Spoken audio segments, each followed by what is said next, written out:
And I think the problem that's happening now in not just the events industry, but throughout the corporate world is, wow, AI can do that, or it will be able to do that.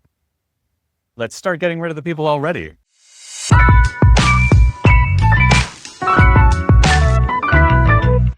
Welcome to the meeting room. My name's James Lancaster. I'm delighted to be joined in the studio today by Lisa Grimaldi and Michael Shapiro, my colleagues from the US. If you've noticed, the studio looks a bit different. That's because we are in Las Vegas for IMEX America 2025. And it's buzzing, isn't it? It is. It's buzzing quite a bit. We have apparently 17,000 people on the show floor. A few people have come up to me and said, this feels kind of strange because the world is going mad. But geopolitical issues, border issues, how come this industry is kind of immune from all of that? What's your take on that? Well, I was speaking to Kevin Hinton today, who is the managing director of group travel for the U.S. Travel Association. And he said that this one area remains very strong. International events in the U.S. are not hurting. And he said, IMEX in particular, he was impressed. He hasn't heard of any issues of coming in. That doesn't mean they don't exist. They do. I don't think we're fooling anybody by saying that they don't. But it's hurting leisure more? Yes, it is hurting leisure more. And in particular, right now, the government shutdown, the U.S. federal government shutdown is because of travel restrictions and because there's fewer TSA agents to process people coming in. There's fewer flights coming in. There's been some shutdowns of airports.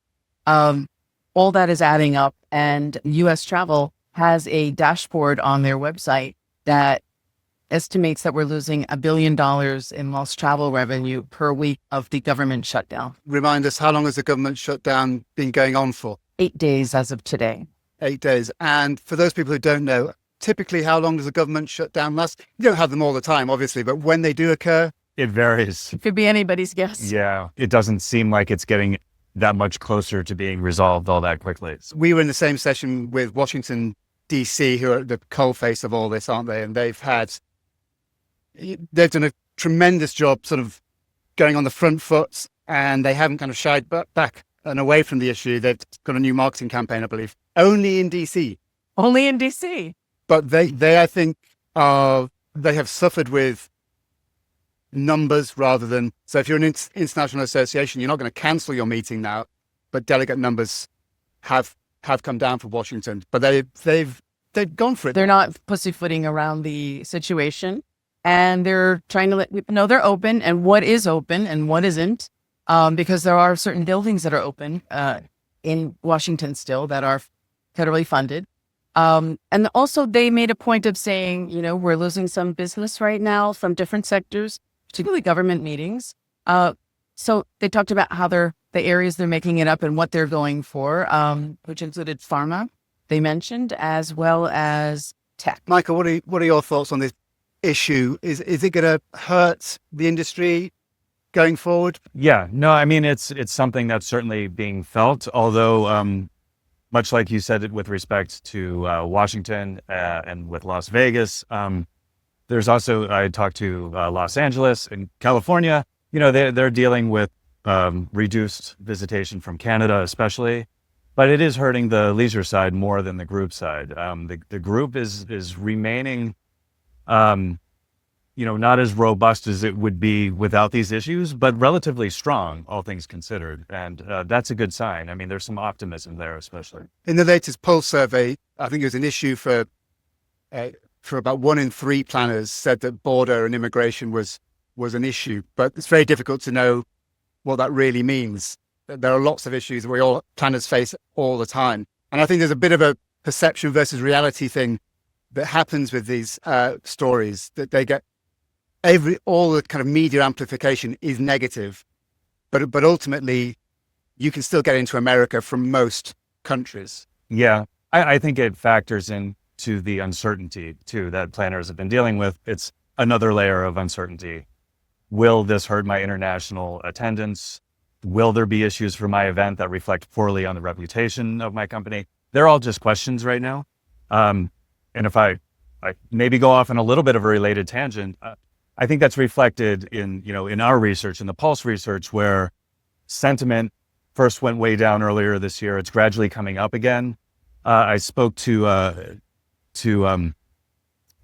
Freeman about their report, and they are having, they're seeing some very interesting things. There's a big gap between planner sentiment and the sentiment of the attendees and exhibitors. And the attendees and exhibitors are actually more optimistic than the planners. So I think that's something the planners might be able to take from that, that maybe we're more concerned about whether our events are going to be affected than the attendees are right now. They're still willing to come. They're excited to gather and meet. Budget and costs are a perennial problem for planners. I think looking at the latest Pulse survey, there does seem to have been a spike, though.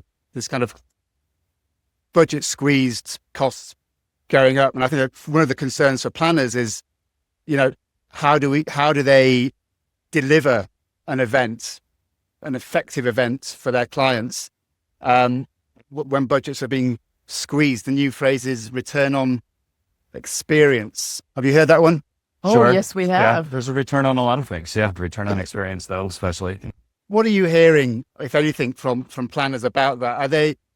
I remember one of the Pulse survey questions suggested that planners in North America were more willing to pass on the cost of increase of inflation onto the ticket price, whereas in Europe they were trying to find different ways to maintain the value of a meeting without passing it on to the attendee. Does that speak to something cultural, do you think, in difference between America and the rest of the world? I don't know. I mean, from what I've seen, the people I've talked to, it seems to vary more by industry than necessarily by geography or culture. But I don't know if you've heard anything different. But No, I know, I spoke to more people about the corporate market and incentives, and that actually is seeming bullish. I spoke to Dave Peckinpah, the CEO of Merritt's yesterday, and he said that they are very bullish. Their large corporate meetings, which have been a little slow past couple of years, are really coming back, and they predict a record number next year.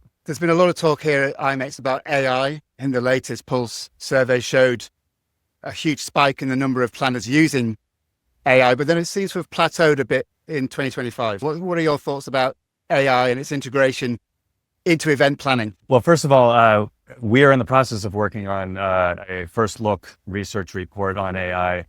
Very interesting numbers that we found that it's almost universally being experimented with in some way among our respondents. Still in the experimental phase, but in fact, a lot of the planners we polled had never even heard of Snapsite or Worldly, but they were using ChatGPT for the most part to try to streamline their processes, and that's what I'm hearing from a lot of people here as well. I think there are also some new tools doing similar things to say what Snapsite is doing. There's this idea, and things we're working on at Northstar as well. There's this idea of capturing everything using an AI tool, creating some sort of database, some sort of repository, and then applying that to different purposes in the planning process. And I spoke to a couple of startups over in the tech area who are doing, sort of variations on that theme as well. So it's interesting, even a year ago, we were talking about it all being in the experimental phase. To some extent, it still is. We've advanced so much in terms of what those experiments are. People are not afraid of it as a tool to dive into, but it's still being experimented with as far as how efficient it can make people and how it can be applied. I mean, we had some interesting conversations just about Snapsite. We're just about Wordly as well, in terms of what could be done with them. Do you think there's more consolidation to come in the market? Because Snapsite and Wordly, on the face of it, look like similar products, don't they? Yeah, well, that was my theory. Maybe that's pushed back on a little bit by the people making the technology, but I think it's inevitable because we're talking about something being transcribed in real time, translated in real time. Those are using, different source material to do that, but the end result, we're looking at similar similar things happening in practice. I spoke to Cvent today about what they're doing with Cvent IQ, which is their AI suite of tools. Again, they're putting their own spin on that, but it's this idea of putting these instant transcriptions within the app even. So while you're at a session, you can see the transcription in real time.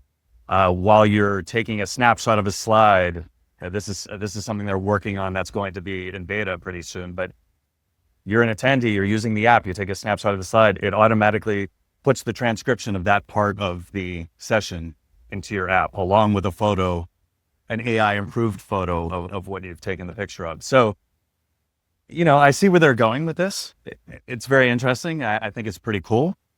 We'll see how it is in practice, right? As people, I think these tools need to demonstrate their value before planners are going to feel confident using them and rolling them out. Yeah. Reggie was in a session I attended earlier, and he was being very bullish about agentic AI. He said, if I had $1, 10 cents would be generative AI and 90 cents would be agentic AI. So he thinks in the next 5 years, this is going to completely revolutionize what we now think of as AI technology. And he was saying that planners could use it to build out agendas very quickly and itineraries based on previous itineraries. It has this kind of self-learning capacity. And this would free up planners to do the human stuff and create those kind of human connections. I'm a little bit cynical when it comes to that argument. It depends, I guess, who's holding the purse strings when it comes to events. If it were the event planners, maybe, but who is holding the purse strings? If it's someone who's not into events, somebody, a CFO or whoever, they might look at it and go, well, if AI can do that, do we need a person to do the extra stuff? Is that too cynical? I don't think so. And I think the problem that's happening now, in not just the events industry, but throughout the corporate world, is, wow, AI can do that, or it will be able to do that. Let's start getting rid of the people already. I mean, I think we need more of an experimentation time where we can ramp up and see what these tools can do, because they all rely on the expertise of the people in the industry who are using it, right? The planners need to be able to oversee these tools for them to be effective, for them to recognize the value. Even in like what Reggie's talking about, agentic AI, suggesting whole schedules for attendees. Brilliant if it works, right? But they have to demonstrate that value first. There has to be that period where the planners are using it, they're rolling it out, their attendees are giving them feedback and saying, you know what, I thought I wanted to pick my own agenda, but it actually did a really good job and I don't have time to go through the whole schedule beforehand. So I'm going to trust it to do it. But you have to build that trust. You have to build the trust, but also you lose some of the serendipity of what a meeting is about, surely. If you're coming to somewhere like this, you should feel free to wander off and do your own thing. I mean, does the Netflix algorithm work for you? No, it doesn't. Would you hear what I'm saying? I do. I also think it was interesting in the incentive travel index that they released here, that 61%, I believe that was the figure of incentive planners are now using AI, which is a big jump from the previous year. They're using it to help them create agendas, not for their participants, and also for things like trip descriptions or destination descriptions. Simple tasks. I don't think they're looking at it in the same way that you guys are talking about. Or maybe they're just they're looking at it more realistically as a step-by-step process to get to somewhere else. Right. One of the things agentic can do apparently is more accurately mimic tone of voice. I think the danger is that you lose what makes this industry stand out. And that's the kind of human quality. I think we were hearing that over and over again, the human touch. And that is not going away. And that's what keeps this industry, it gives it the heart it has. You're talking about the incentive research from the Society of Incentive Travel Excellence site. And the IRF, Incentive Research Foundation. And the Incentive Research Foundation. And Taylor Swift came up. There was some questions about younger generations and their preferences. And Taylor Swift wins out. People would rather go see Taylor Swift than go to Hawaii. Final thoughts on IMEX. Michael, is this a good show for you? Has this worked for you? There's a lot of people here. There's a lot of ideas here. It's a bit overwhelming. If I had an AI assistant that could help me synthesize some of the ideas for content that are coming in and then deliver them back to me at the appropriate time, I'd buy into that. But yeah, this is still a good show. The people who I've talked to here believe it's a good show. Like, people are finding what they need, and that's pretty impressive. I mean, this is a format that we've seen for seemingly centuries, and it's still working, right? I was going to say, I have conversations here that I can't replicate on Zoom. I can't replicate by phone, email, etc. I'm finding out really interesting things face to face. People are waiting to deliver news face to face, I feel too. They realize it's not just about the press release or the press conference. They really want to talk to you. And I've had some interesting conversations, finding out things I normally wouldn't find out, I don't think. That face-to-face can't be replaced, can it? Listen, thanks both for being inductees on the Meeting Room podcast, and we will have you on again. It's an honor. It's been great fun. Thank you. I look forward to doing this again.